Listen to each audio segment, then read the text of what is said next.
What's going on, people? Welcome back to the Uncensored Critic podcast. Forgive me, I've been away for a little while. I've moved to drama school. I'm in Guildford currently at GSA. It's about to start my MA acting course, so things have been very busy recently, but we are back with a very special guest. My guest today is Rose Ryan, who is a teacher, a movement teacher at GSA. And let me just take some time to introduce her now. Rose is a movement director, choreographer, and teacher.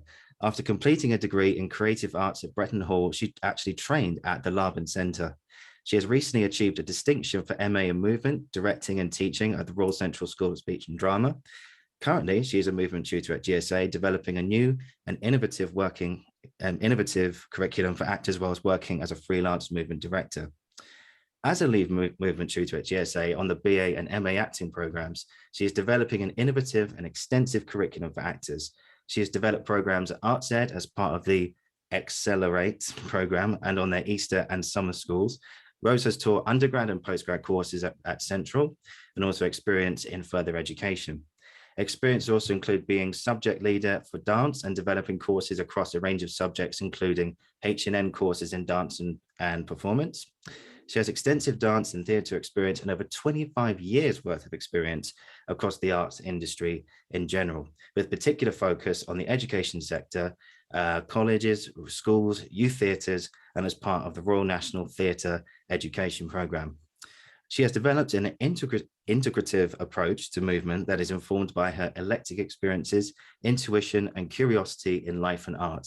She is fascinated by the vast potential that movement has on the opening of an experimental and the non-verbal realm, the sensory experience of the bodies, as well as their transforming ability. So, yeah, there's a touch of the spiritualism about you, I have to say, just reading that. Yeah, it's really interesting to hear it all out loud, isn't it? Yeah, maybe that comes because I'm also a trained yoga teacher. So one of the things that interests me is mindfulness and holistic experience and how we bring that to actor training. So that's another sort of edge to what I do. That's fascinating. Yeah, I mean, that's a lovely little link actually between yoga and movement. Of course, there's two very different polarities as well. You've got Larbin, which can encourage the actors just to go completely bananas sometimes, and then you've got yoga, which encourages them to be very slow and connect with yourself as slowly and within your own time frame. So is it kind of one or the other for you? Is there any middle ground? No. I think, as you said in my introduction, one of the things that I've done is over the years I've had this huge range of eclectic experiences, and what I'm interested in is how those come together to support the actor. So the yoga aspect of it is that the yoga brings us into embodiment. Yes, we slow down, we start to listen to the body in a different kind of way. Yeah. And if yoga's taught well, it's about choice and it's about listening. So the aspects of yoga that I take are not necessarily the shapes, which are very seductive, those yoga shapes, but I don't necessarily take the shape element from yoga, but I do enjoy the embodiment and the sense of listening and working with the body. Also, the other thing that yoga does that is core and central to the work is the way we address the breath. So the way we work with the breath, always the breath is going to be there for the actor, and how we use the breath impacts on movement. Always the breath is the primary mover of the spine, and the breath also echoes our emotions and our feelings. So studying the breath and some of the yogic ways of looking at the breath can be useful to the actor. So I do bring those in as well. Oh, fantastic. I mean, it's so interesting to see to hear the because movement is not something that comes to me very naturally. I mean, I can walk and run, that's about it. But, in terms of, being here at GSA, actually, we actors are encouraged to find that part of ourselves, and, to experiment with all those different movements. And I think that's really fascinating about what we're talking about today, which of course is the work of Rudolf Laban, who is your specialty. So for anyone who's not familiar with Larbin, so Rudolf Laban was born in 1879 and left us sadly in 1958. He is commonly known and this comes from internet research, as the founding father of expressionist dance. Is that a fair thing to say? Yeah, they often talk of him like that, which is quite fun. I think probably he was. He's Austrian-Hungarian, and then lived in Germany. And he does have some dodgy politics around the Nazis, which is why he left Germany in the 1930s and came to this country. So yes, his inquiry into movement does form or underpins a lot of the movement work that happens and is happening and is current. I mean, I would like to say that when he didn't write anything down until he came to this country, and he worked with a woman called Lisa Ullman, who helped him take his thoughts and put them into the book, The Mastery of Movement. And then there's a whole series of people, predominantly women, who worked with him, and they kind of like his acolytes, and they were the people who taught me at the Larbin Centre all those years ago. So his work, him as a person, yes, he initiated all the work, and his inquiry, and fabulous inquiry, but I would like to pay tribute to the women who've taken that work and the next step further. So, you know, when I was at the Larbin Centre, there was someone called Vali Weiss and Valerie Preston Dunlop, and then more recently someone called Vanessa Ewan at Central. So these are all people who are taking Larbin's ideas and thoughts and, you know, keeping them current and bringing them into a dynamic form. And particularly Vanessa Ewan at Central, who is very much focused on actor movement, because a lot of Larbin's work was initially seen for dancers, dancers, and it was only as time's gone on that it's, I think more so since the 1990s, become developed more for actor movement. Yeah, because his work is all about he wanted to find, or he want the actor to experience a particular sensation or feeling that our movement has, both for ourselves and for others. Would that be fair to say? Okay, let's go back a step. A step. Yeah, hang on a second. Because the one aspect, you know, Larbin, I mean, one of the questions you were going to talk to me about, what does Larbin bring to the table? The big thing that Larbin brings is a framework and a vocabulary to talk about movement. So I love the way you said you just walk and run. Hallelujah. Yeah. All you need to do. Yeah. You can then, you know, dance to the beat, so you can go to a club, you know, but you are moving all the time, even watching you now, the gestures we make, the small turns, the look in your face. And what Larbin does is give us a framework and a vocabulary to talk about those things that are intuitive and instinctive to you, and often, especially all people find difficult to talk about movement, because we do it all the time. The first thing we do before we even breathe, we moved. So how do we articulate about something that is so us? Very hard. So what Larbin did was he looked at 5 aspects. I call it's a 5-point star. So the body, and that's all the anatomical, you know, the bones, the soft tissue, the fascia. I have to remember all of them now. So it's body. Action. So as actors, we know what action is, that, you know, it's doing things. Space, you know, the space around us, the kinetic space and the shared space. Then relationships, the relationships we have with each other, relationships we have with our environment, and then dynamic. And the dynamic and the expression of dynamic is the one we tend to focus on in actor movement. So when you're going to be working with me at GSA, I will take you through all of this, and we will start to practice the language that Larbin has offered us. Because Larbin was very curious about also how could we write about movement and write down movement. So he developed something called Larbin notation, and this is before computers and before the lots of film was available. So he then, to be able to write movement down, he had to break it down into its component parts to be able to talk about it. So something simple as level. You know, we've got high, medium, and low, right, left, diagonals. You know, and points in space then become really clear. So if I ask you to look front pie diagonal, you know exactly where to go. So yeah, there you go. So he gives us a language with which to communicate and articulate about our experience of movement. So moving into actor movement, where we go is we go to the dynamic point of the style, although I will touch on all the other bits with you. But in a one-year course, it's like, what's the most important thing for the actor? So as well as introducing you to the other bits, the main focus will be on the efforts. And that's, the efforts are, they're what Larbin used to look at the nuance of expression and movement.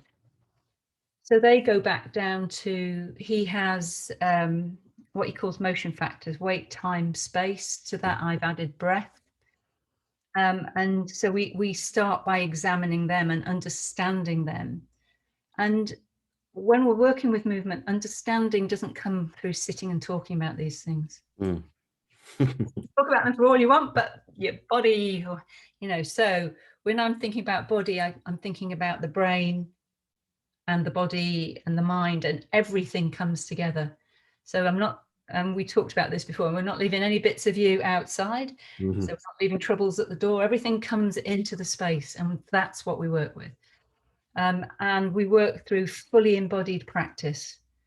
So the whole body working all of the time to experience the different nuances of expression. So how do they feel? What do they make you think about? What one do you like more than another? See, you start to be able to listen to what sits on your body and in your body, what resonates with you.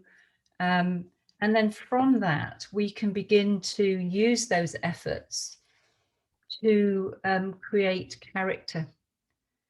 So it gets quite complex, which I really like, because it's a technique. It can be a technique. But also what we do through this process is we then start to understand who you are. So what is the self in acting is a question that I am constantly working with, because you need to be fully there to be present.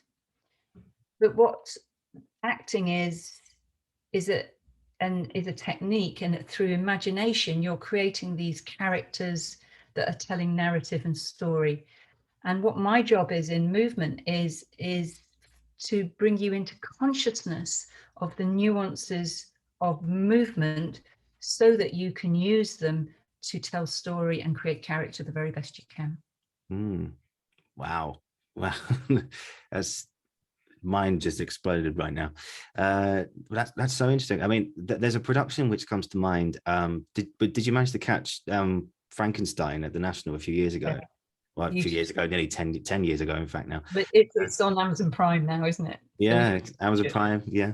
Because that opening 15 minutes, I think, is when either Benedict Cumberbatch or John Lee Miller was becoming the creature, finding their movement in the space and learning how to walk. Would Larbin give that a thumbs up, or would he just be kind of thinking, you could do better, or there's more to this? I think one of the things we need to get away from is and this, I don't know whether this is right or not, this is the way I think about Larbin. Yeah. I don't think Larbin, there is technique, but there's not a right and wrong here. What I love about Larbin, it's not about, it's shifting, it's dynamic, it's there's no right or wrong, there's only what you can do within the moment. And so something like that, I mean, I'm sure he'd have applauded that. He loved shape and form, and that was just so theatrical and dynamic, wasn't it? It was amazing. I mean, it was. Not that I knew the man, but he, I think it is a danger to think of this as a form that is a right and a wrong. It's about developing a sensitivity and an inquiry for the actor as an artist. And the problem is, if you think of it of doing something right, you're going to set yourself up to fail. So I don't think Larbin is a right or wrong kind of technique as such. I think it's a language, and it's an experiential language that can inform the actor, and it goes into the actor's toolkit. Mm. At times will be vibrant for the actor and useful. Sometimes it's more useful in process. But by the time an actor gets into performance, we shouldn't see the technique, any technique. No.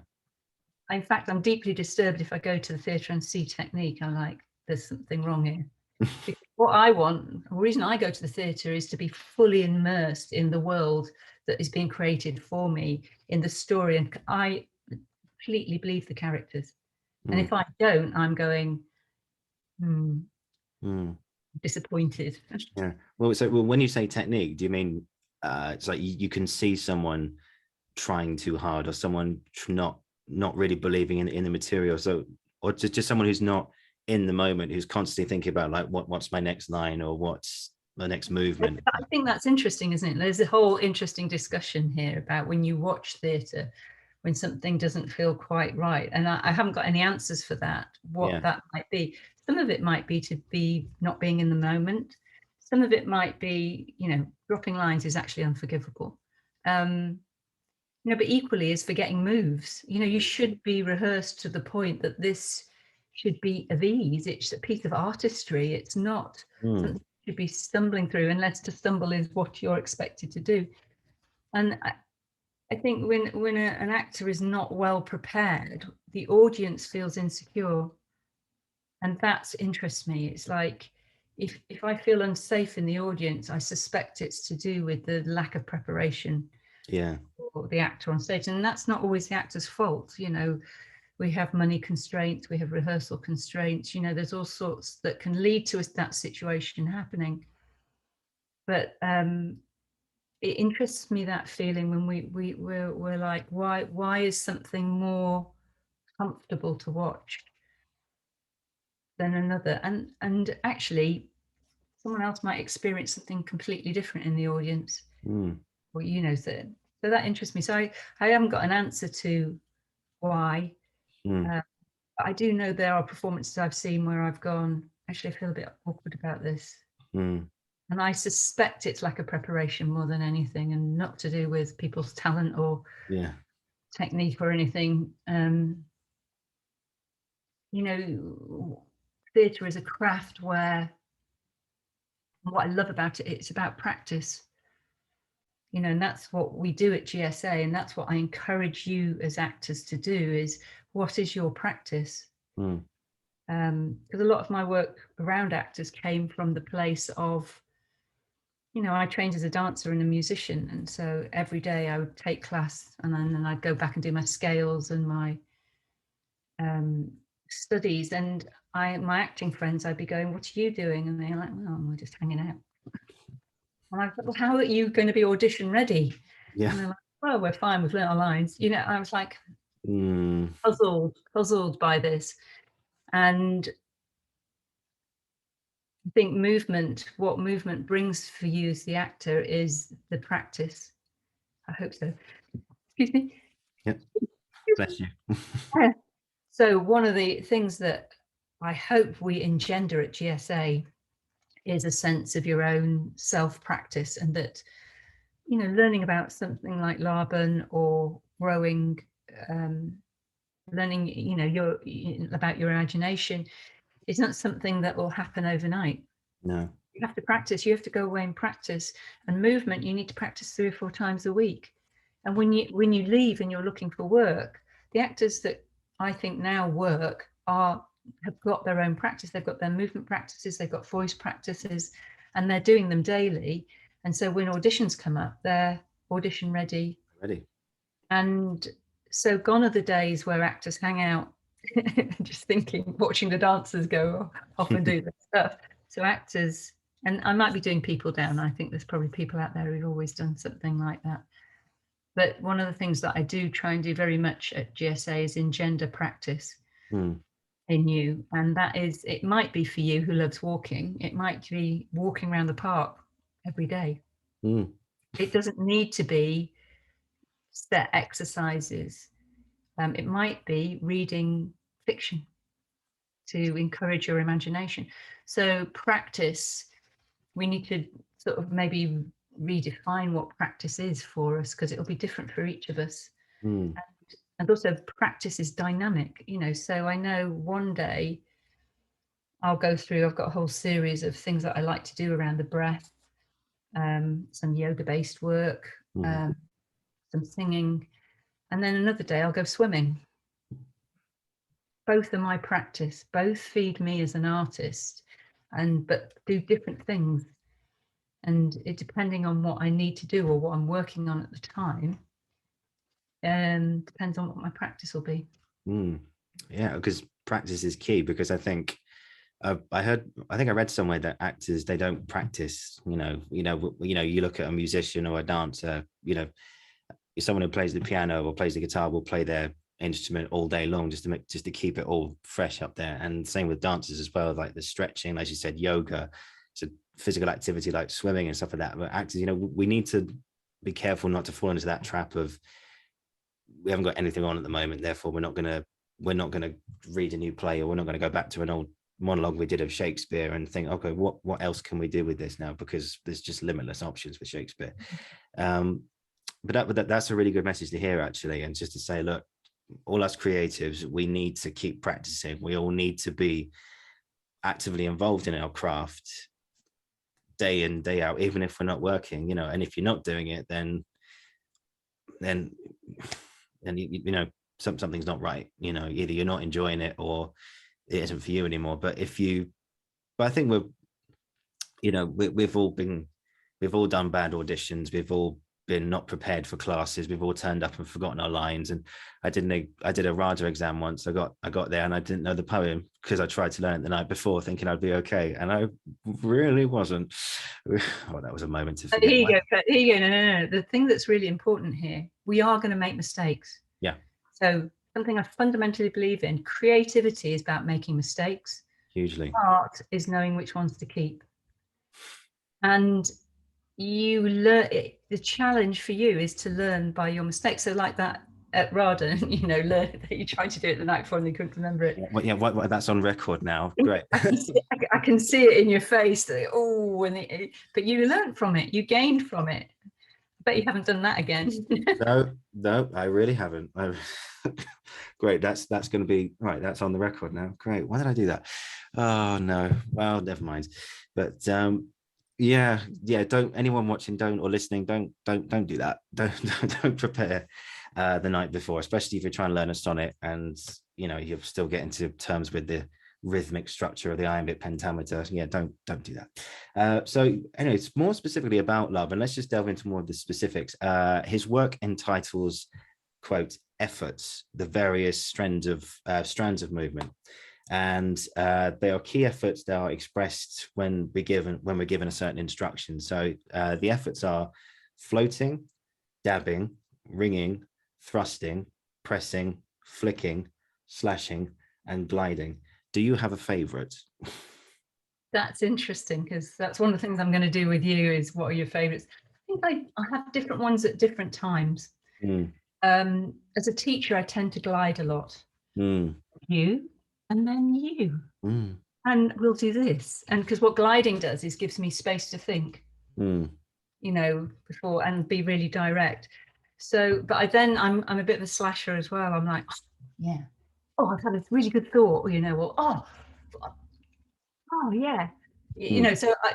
so I tend to, because what we do is with you, I'll do this, we create our own personal effort map. So I tend to flick between glide and slash personally, but you'll find that we use all of them in a human expression. Yeah.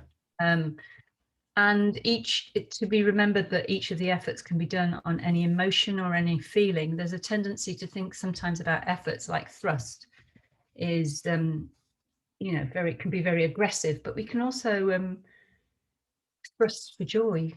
Thrust can be really sexual. And we can thrust in sadness too. So one of the things that I hope that you'll find when you work with me is that we really, and this is my running theme for this year, is I want to really open up the emotional range of the efforts for you. And because often that's where the richness lies, that, you know, quite often we as actors, you might seek to play sadness or on a ring, you know, but actually it might be that it's like this and you're sad, but it's really direct. So I don't know, it's all to play for, and that's what I'm interested in this year, just really exploding the emotional landscape using the efforts, so that you've got them, so they're there, and you like you've just asked of me, which ones were your favorite, you will find which sit with you. You'll also find some of the richness I've found is when actors play with the ones that don't initially appeal to them and to the character, because therein lies the greatest transformation. And isn't that what we're about? Through acting, we want to transform. But to transform, so this now ties into my embodiment practices.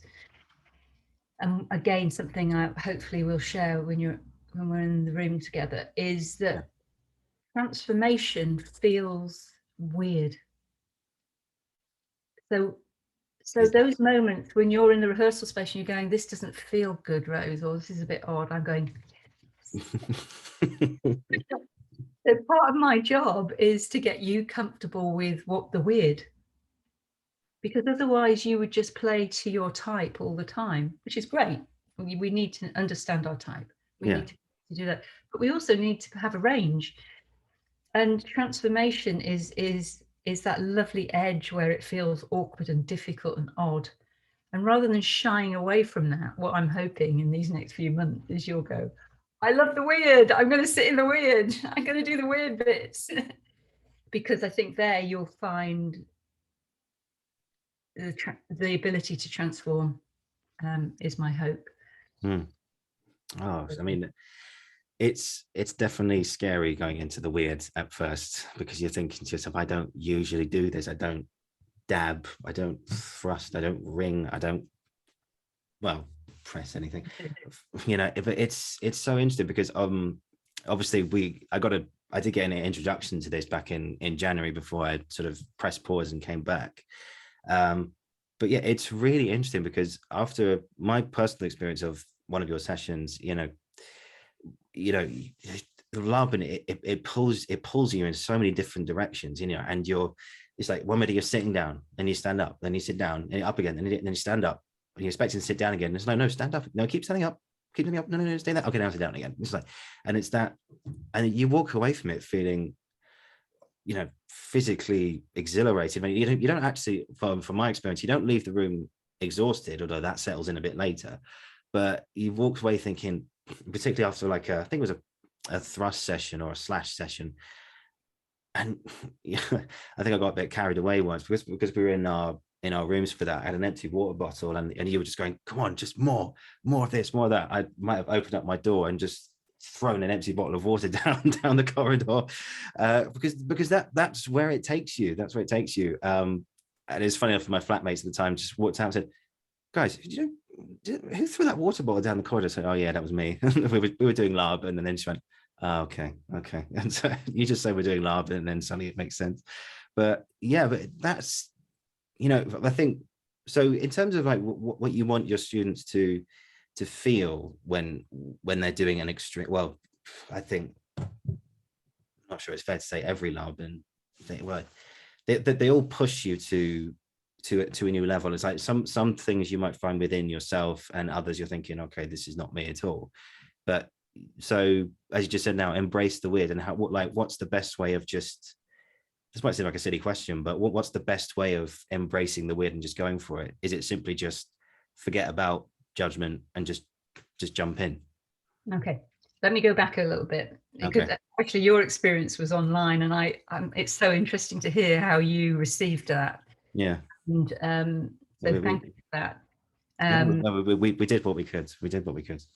Yeah, no, I think it's really valid, really useful. But one of the things that I can't ever tell you what to feel, and nor will I. You have to find that yourself. What you feel is what you feel. Yeah. the hope I do is I hopefully create a safe environment for you to experience a full emotional range. So, for example, at times we need to touch on rage and anger, and we need to roar with anger in my sessions. And this is stuff that if you did on a Friday night out, you'd get taken away, So, and often the stuff I'm asking of you to do is stuff we don't see the emotional extreme in our daily lives. So it feels a bit uncomfortable.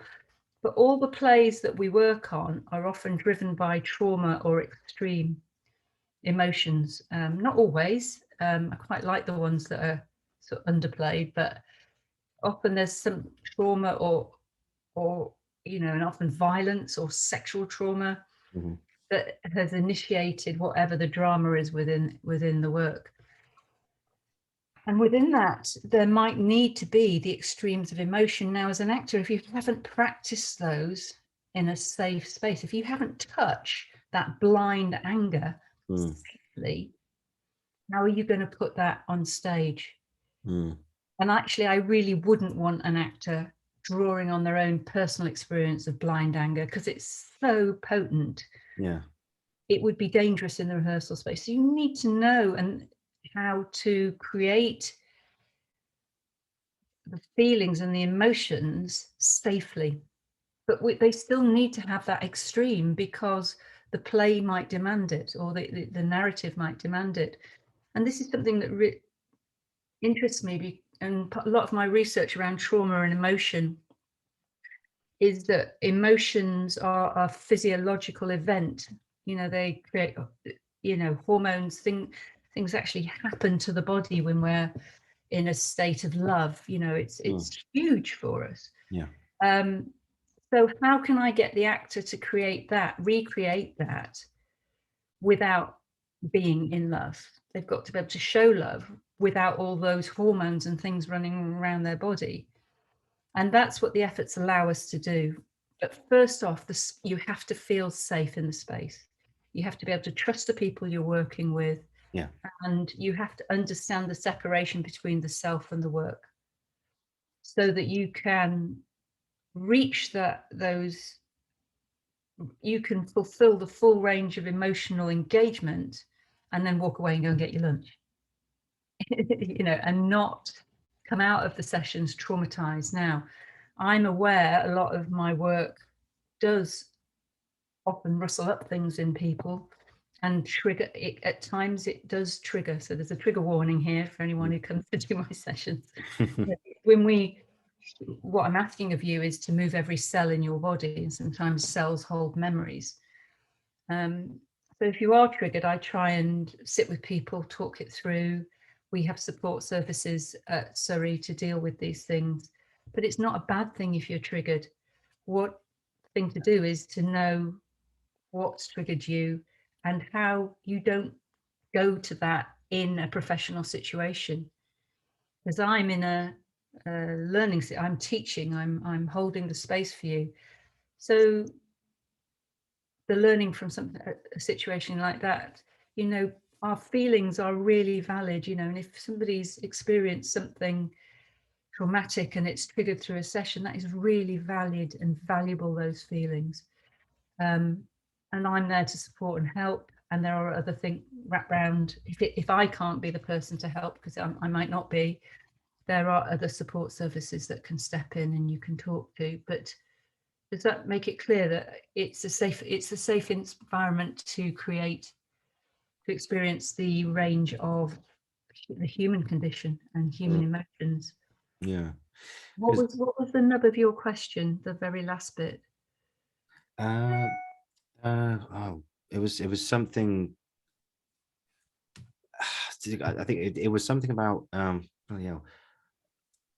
we were talking about how, like, what do you want your students to feel? But I think you might have already answered that. Is in terms of just the full spectrum of the whole training.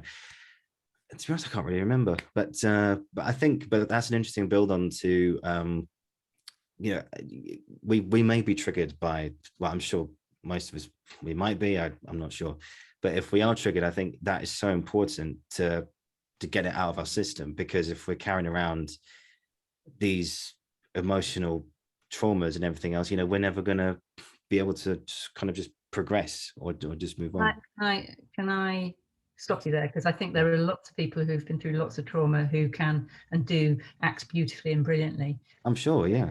Yeah. So trauma is separate, and trauma is something that everybody deals with their own ways. Yeah. And we don't need to bring it all out in actor training. We don't. But if it comes out, then it needs to be dealt with. Of course. I just want to be really clear about that, because yeah, I just want to be really clear about that. Because what we don't want the training to become, or the education to become, is it doesn't need to be therapy. Yeah. Yeah. I enjoy a bit of therapy. That's not what we're doing. What we're trying to Sure. do is build the skills to be the best actors that you possibly can. And at times you will be triggered, and at times in the professional world you will be triggered as well, and Cool. you need to know how to deal with that. But like, I just want to be really clear, there's lots of people who've had horrendous traumas in their life and are fabulous actors, but they don't bring that into the space. Yeah, that's good to point out there. Cool. So in terms of this is something we were discussing just before we came on today. There's I heard a link from so there's a guy called Alam Orion who's a method acting teacher, and he sort of mentioned in passing that Larbin might have I think was a continuation of the work of Stanislavski and Lee Strasberg, but you sort of mentioned that he worked more with Chekhov in the Moscow Arts Theatre, and then therefore is not so much about methods as such, but more like dipping into your shopping bag of imagination, if that makes sense. Yeah. Okay. So let me backtrack on that a little bit, because I don't know that much about Strasberg. I know bits about Stanislavski, and I know that Chekhov was a student of Stanislavski. Where I'm coming from is, in my work at GSA, I've been working a lot with Grania Byrne, who has done one of these podcasts with you. And what we've realized is the synergy between the work of Chekhov and the work of Laban. In that, you know, Chekhov's talking about the use of the imagination, and what Laban does is give landmarks in which to explore the imaginative territory of through the body. So, and then there's the whole inner and outer that we get with Chekhov, and also you've got Laban is using like the efforts to give you a way of expressing the inner and to let it become the outer. So there's a lot of synergy between the work of Chekhov and Laban, and I think Chekhov really looked at the artistry. It's that you're an artist as an actor, and that you use the imagination to create these amazing characters, which again, we come back to the discussion about where we place the self here and what is the self. My limited understanding of Stanislavski I think Stanislavski originally, you know, with his focus on naturalism, wanted people to use, actors to use their own experience to recreate that. And from my reading, what he found was that he abandoned that after a while, because he found that everything was a little bit dull.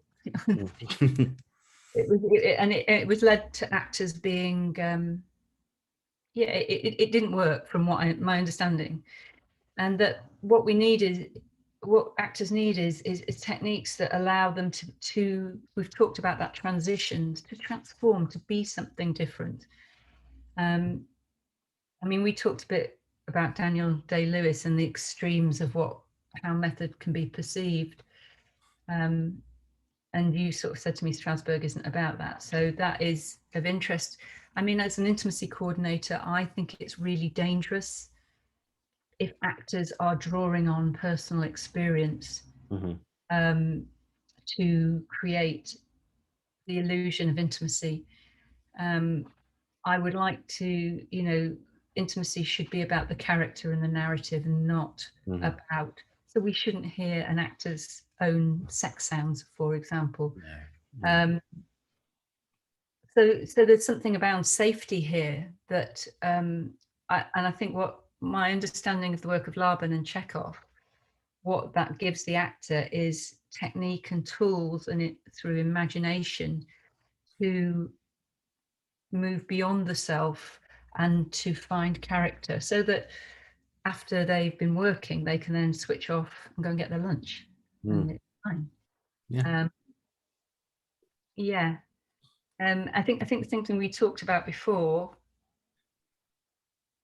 that shouldn't be lost is someone like Daniel Day-Lewis. We talked about, sort of walking around the streets of New York in a hat and being a butcher.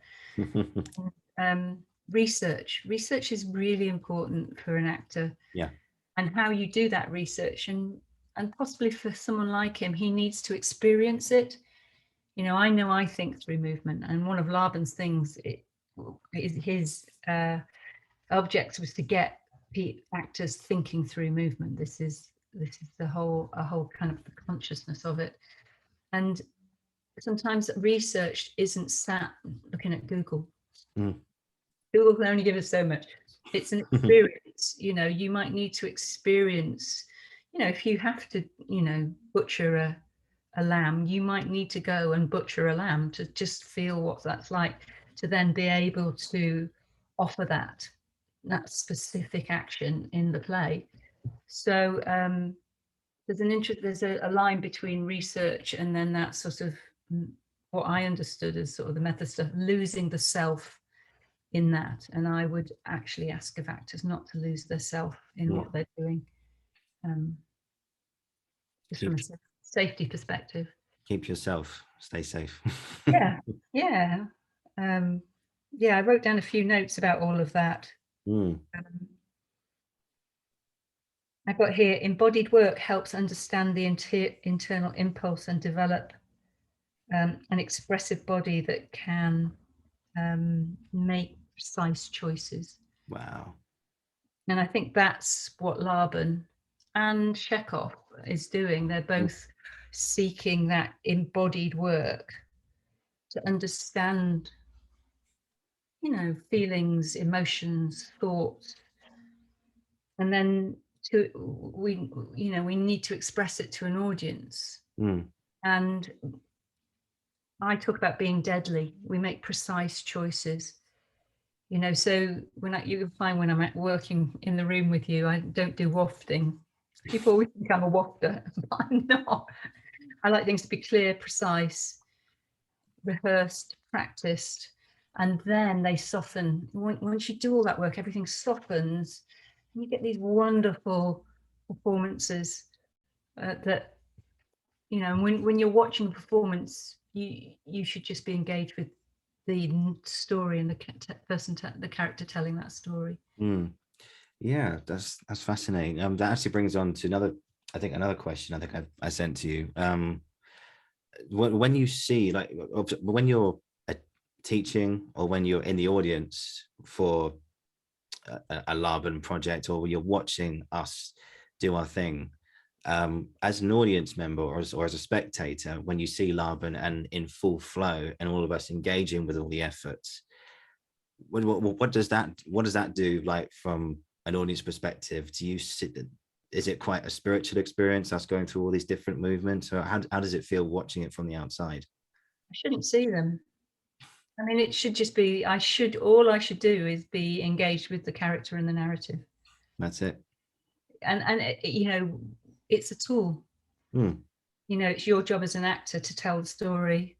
That's what you're doing. Spirituality is an interesting one with Larbin, and I think with Chekhov too. Actually, the pair of them, I think, were at Dartington College at the same time, towards the end of the Second World War, and that was the whole time around anthropomorphy. I can't say it. Anthropomorphy was very much part, and there is a spirituality to the work, and otherness. But I don't know that. I don't understand that. I feel it, but I have yet to be able to really know what that is, and wouldn't want to put a label on that. I think for me as a teacher watching you do the work, when I watch students doing it and they're doing it really well, I'm just incredibly proud. Because it's really difficult.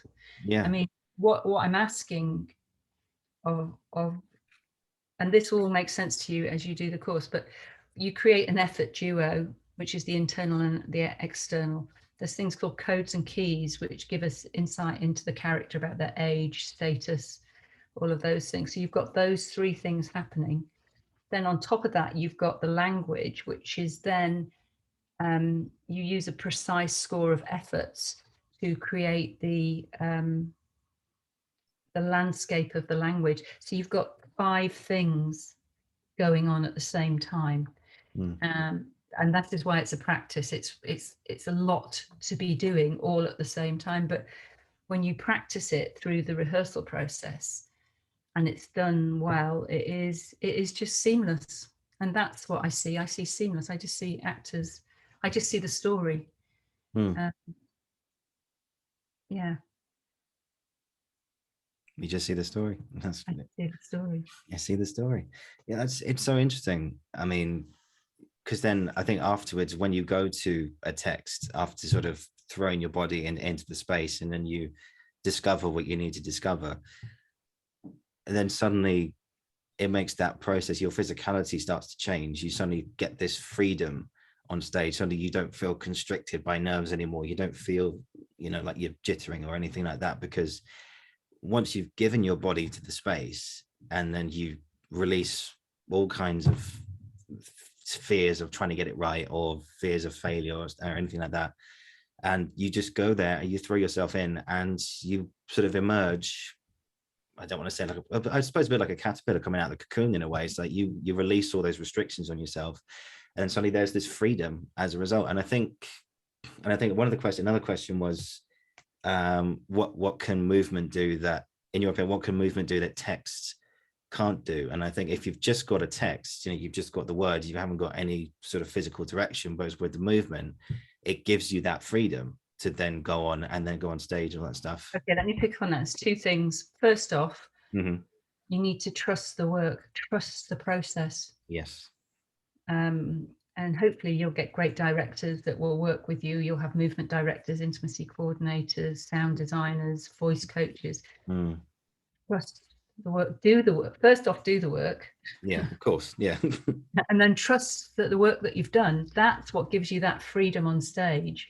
That's what allows you to emerge as a butterfly, is you need to trust. You need to first off do the work, and then you need to trust the work.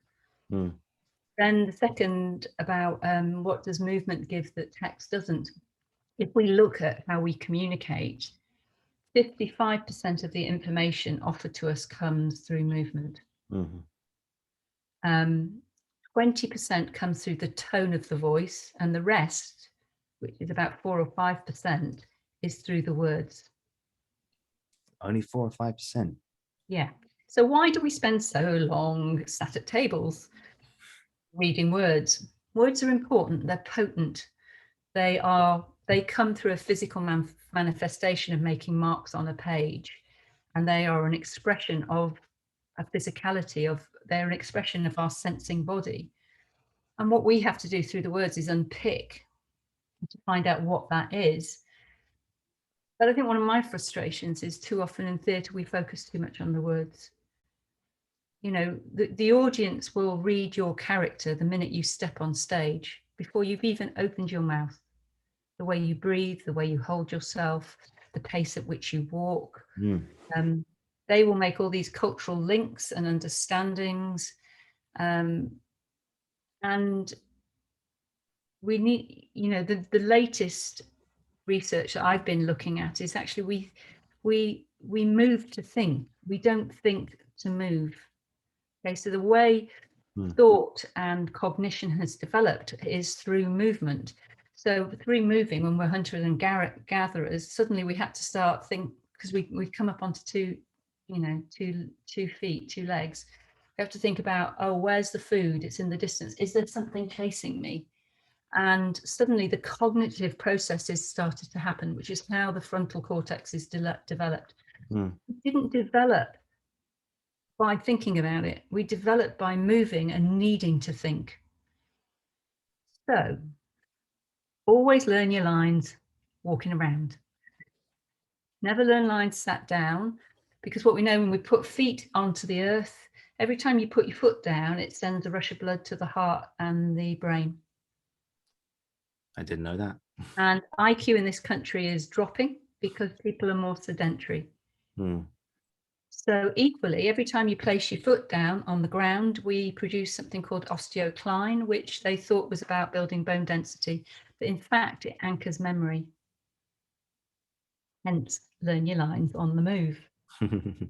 You know, don't sit at a table and learn lines. Get up and walk. You know, there's lots of wonderful ways to do it now. You can record yourself speaking them and be walking and doing. So, yeah, movement. Does movement bring over text? Movement works with text, and movement often provides it can provide the inner monologue, it can provide the subtext, but the movement will be read before the text is heard by the audience. So you, as an actor, you need to be really aware of that. That's really interesting. And then as you're speaking the text, it will influence the body, and then the body will influence the text. And it's a beautiful relationship, especially in Shakespeare. It's a beautiful relationship. Shakespeare's really good at this one, you know, because, you know, he wrote for a really physical medium. Yeah, there you go. 55% is movement. Wow, that's amazing. Honestly, I'm learning so much today. Honestly, I'm being well and truly schooled by you today. So this has been fantastic. Let's just have a look. What else do we have here? So, we talked about your training. I did have a question. What was your first encounter with Larbin, and I suppose what made you sort of jump into that? But I think we've already covered that. Well, I can just say that I went to the Larbin Centre, and I was trained as a dancer, and I was at the Larbin Centre and learned about Larbin and had no idea what it was all about. So I was like, had these wonderful experiences in the 80s and then put it into one side. And then only through my practice as an artist and through time have I began to realize how potent that education was. So for those of you who come do my classes and just don't get it, it's fine. 20 years on, you'll be cool. It'll be okay. And now I'm in a really lucky position at Surrey. We've got the Larbin archive. So I'm now able to see Larbin's original drawings, work with his original mark making, and and also the work of Vanessa Ewan has been really important to me to reignite my love of Larbin. What I didn't realize was for all those years I thought I was ignoring it, I was using it.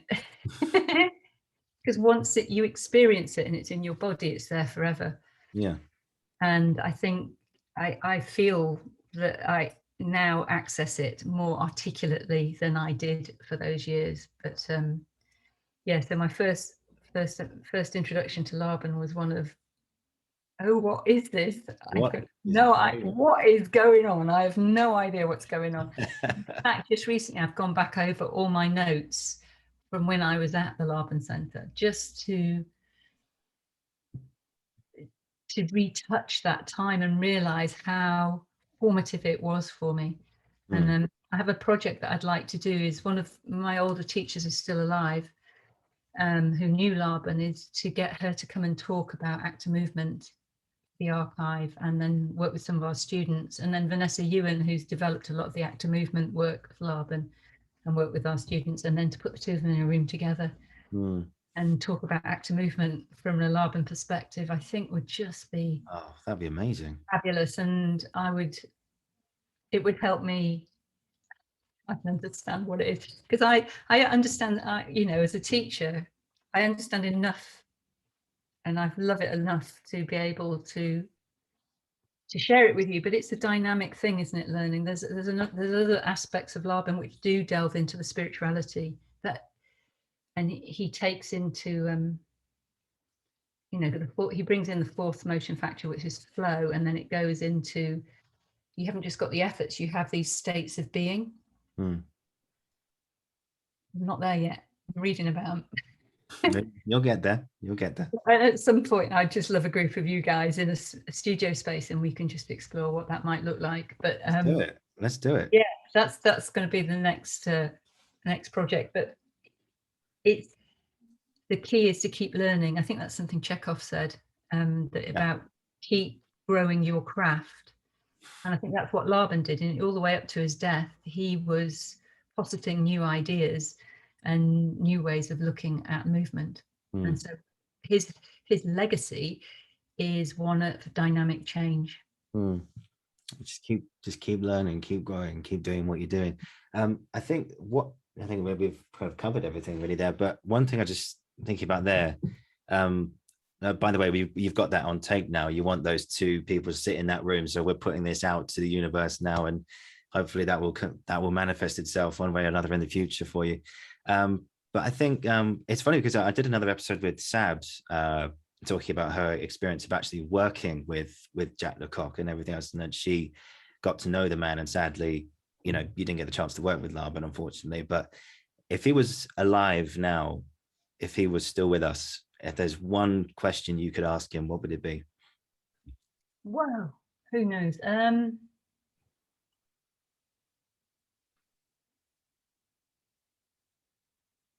might have to think about that one. It would be, I've had so many questions for him around consciousness and you know, how because my particular interest is trauma, and how trauma is expressed through the body. How does he see that, and how would he manage that and work with that, and is it useful to the actor, and is it useful to the artist? I think those are the questions I'd be asking.